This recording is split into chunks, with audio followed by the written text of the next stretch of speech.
Nikupa sunpa chule zanpa hichihi ni ninung lamto kisam kay Vannoi nitin hamsetna so jing kita lang na channel hi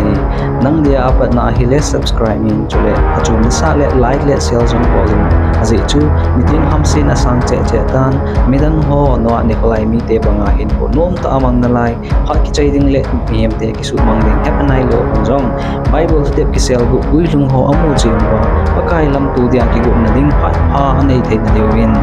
ipao may aseijuite na ven patini na makuising tawkan ama sa Spain din June 13-14 niya South China gamsunga Thilsoh na viaw hiti tu kumadia huipi kopi ki thoma sa Spain hidia kisai wutup tia kimin watchon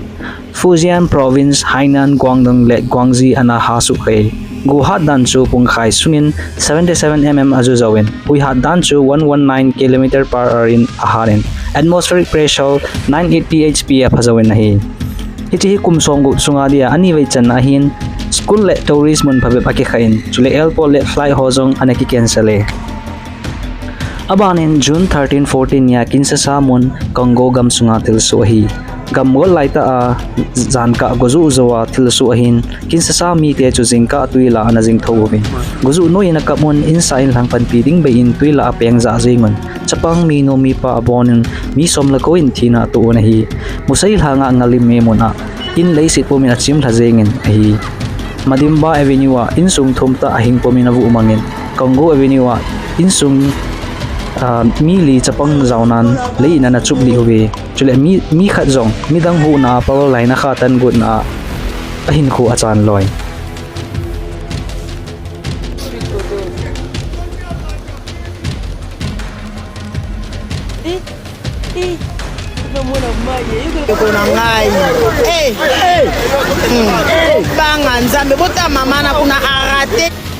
aban hi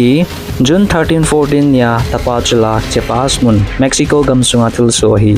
guhazo zile chulai tropical wave number 3 ki opisiin ipia na so doin hopi sung in le low gari le traffic ho ana suboi le in hi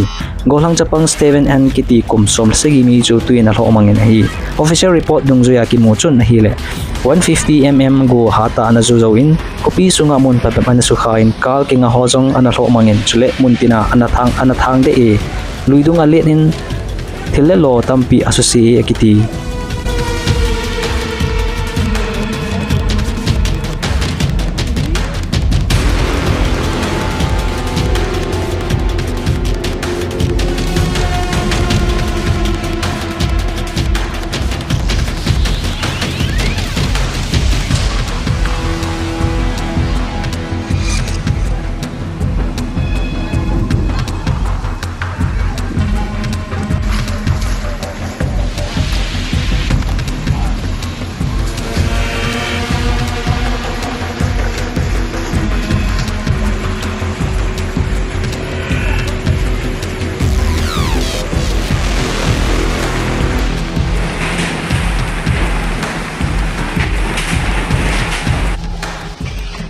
aban hi June 14 niya Kent mun UK gamsunga Thilsoh hi huipi gopi hata alanji in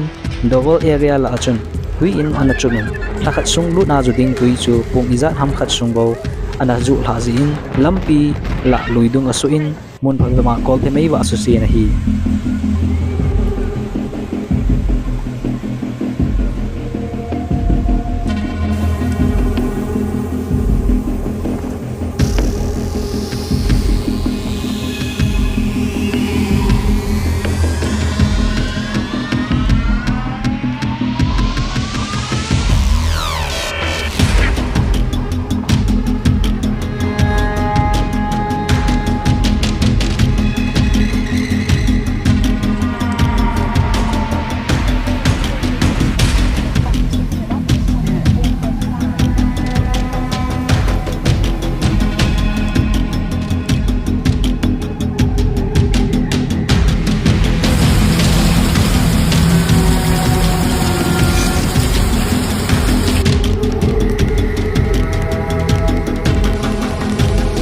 Kichai jun 14 ya konya mun Turkey gam sunga Thilsoh hi go hata legil anaki in nitin ki manchan anasuboi te azin chul lampi mun poimo le noi lam ki komto na zo silpin na chupin hi gozu chun driver ho kumuna asuboi he in chule hui hat in thimpum ho analue amit ta mukha in asaina chun konya an nipi lai ta an leiset chung kichai ding minute nga sungin rehearsal boli itih pele tuipin konya hin pha te ding hi ati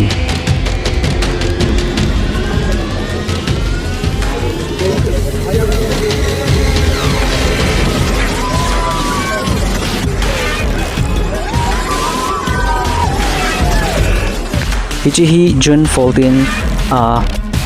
Mangaluru India gam sunga Thilsoh hi kopi sung go hazo zin tuin alenin lampi le chen na in ho tuin na chumi kanmol bidu area munchim an omin in khajong anasusi mun khadi di achun bangjong anachim hlai हमको लॉस्ट है 12 गिला 4 गिला अंदर करे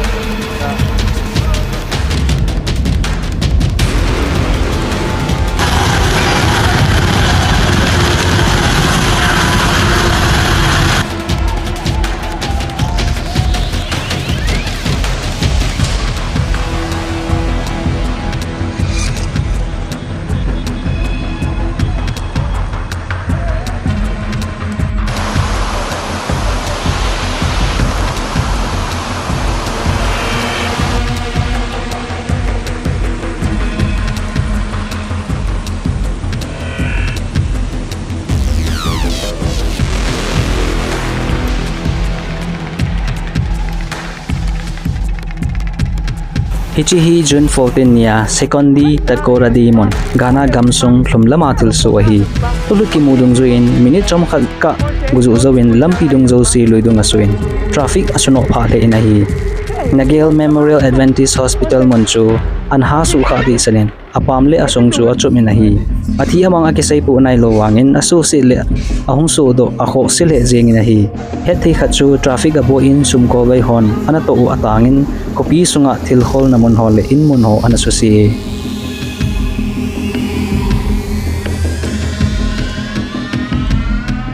winga kaswa winga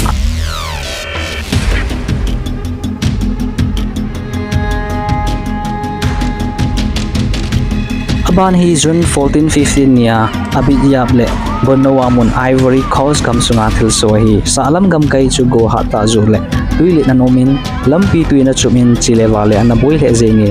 kokodi malkori azami le mundang danga jong tuina sata analeni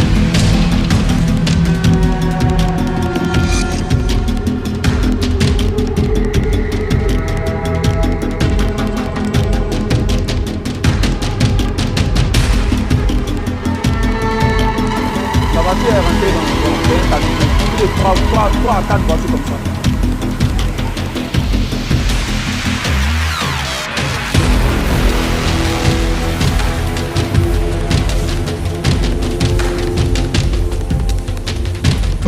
À Vannoi.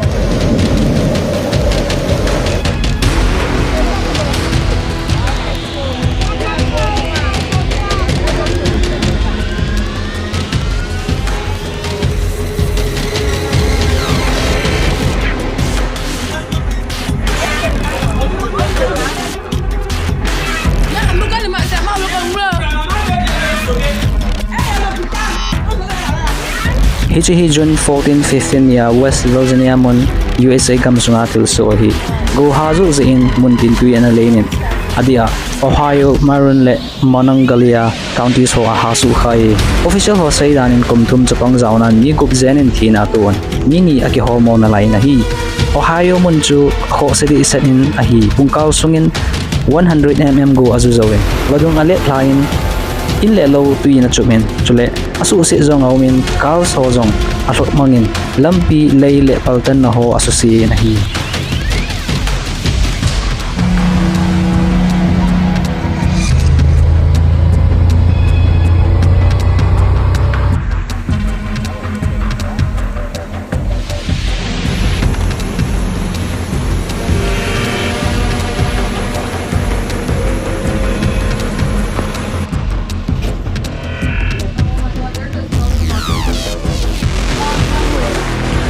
Hijun 15 ya la roda Albacete province mun Spain gam sunga Thilsoh hi la roda narpiole albonilo kupiho gil anahiin hui hatin anazue lampi luidung asuin nei lego asusin inting zong asiendoin thiltampi asusi athi amavang kisai do poi chinjila le ferres kopia kolpet zia konin meika anom doin emergency service on palment ding anagong payowe.